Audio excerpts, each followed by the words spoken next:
Hello friends, मी Sony. तुमचं सोनीज food या चॅनलवरती खूप खूप स्वागत करते. आजची स्पेशल रेसिपी आहे शिमला मिरची. शिमला मिरचीसाठी मी 3 शिमला मिरची घेतलेली आहेत. ती छानपैकी मिठाच्या पाण्यातून धुवून घेतलेली आहेत आणि त्यातलं डेट काढून घेत आहे आणि त्यातल्या जे बिया आहेत त्या व्यवस्थित काढून घ्याव्यात, जेणेकरून ते दाताखाली येणार नाही. आणि बारीक बारीक कापून घेणार आहोत. ही भाजी करायला सोपी आणि तेवढीच टेस्टी आहे. या पद्धतीने भाजी केल्यास तुम्हाला मिरचीचे ढेकर येणार नाहीत. त्यामुळे अशा पद्धतीने तुम्ही भाजी करून खाऊ शकता. ही डब्यासाठीही बनवू शकता. झटपट आणि पटकन होणारी रेसिपी आहे. आपण यातले सगळे बिया काढून घेणार आहोत आणि बारीक बारीक कट करून घेणार आहोत. कोणतीही भाजी बाजारातून आणल्यावरती मिठाच्या पाण्यातूनच स्वच्छ धुवून घ्यावी आणि मगच तिचा वापर करावा. आता आपण एक कांदा चिरून घेणार आहोत, एक टोमॅटो चिरून घेणार आहोत आणि शेंगदाण्याचा कुट्टा घेणार आहोत.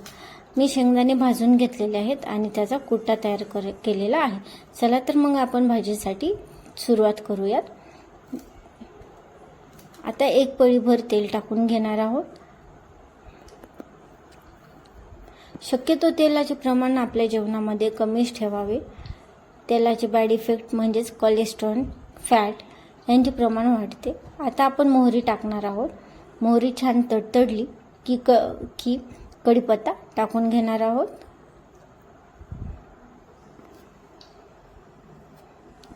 कढीपत्ता तडतडला की आपण 3 ते 4 लसूण पाकळ्या कट करून टाकणार आहोत. लसूण पाकळ्या छान लाल होऊन देणार आहोत. आता यामध्ये कट केलेला कांदा टाकून घेणार आहोत. कांदा छान हलवून घेणार आहोत.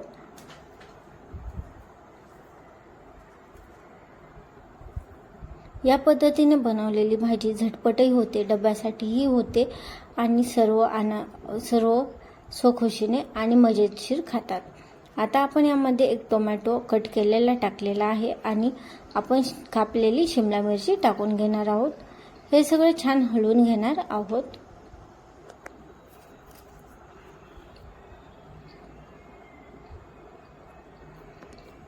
एकदा या पद्धतीने शिमला मिरचीची भाजी करून पहा.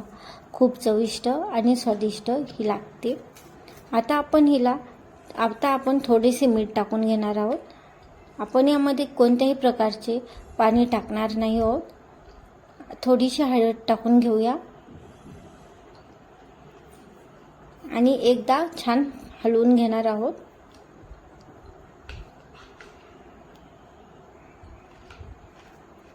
या पद्धतीने भाजी बनवल्यास खायला छान लागते आणि ढेकरही येत नाही आहेत आणि डब्यासाठी पटकन होते. आता आपण याला थोडा वेळ झाकून ठेवणार आहोत. 5 ते 10 मिनिट छान झाकून ठेवणार आहोत. शिमला मिरची पाणी सोडते, त्यामुळे आपल्याला वेगळे पाणी टाकायची गरज नाही आहे. तुम्ही पाहू शकता.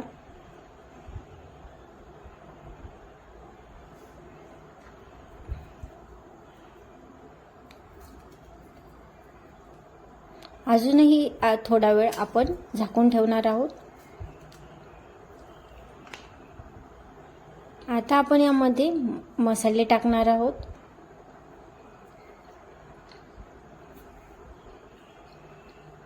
लाल तिखट, चवीप्रमाणे लाल तिखट टाकणार आहोत आणि घरातला कोणताही साठवणीचा मसाला टाकणार आहोत.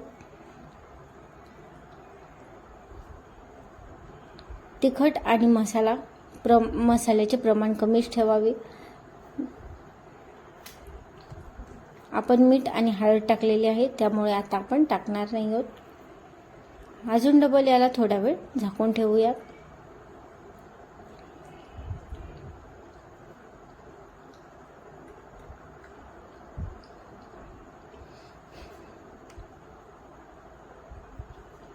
आता आपली भाजी खाण्यासाठी तयार आहे. आपण यामध्ये कुट्टा टाकून घेणार आहोत.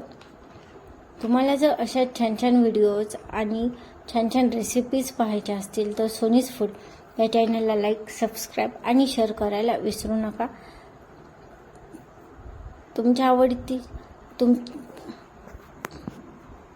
तुम्हाला हवे असल्यास कमेंटमध्ये तुमच्या आवडती रेसिपी किंवा भाजीचे नाव किंवा कोणत्याही भाजीचे नाव तुम्ही कमेंटमध्ये टाकू शकता. नेक्स्ट व्हिडिओमध्ये तुमच्या आवडती रेसिपी केली जाईल.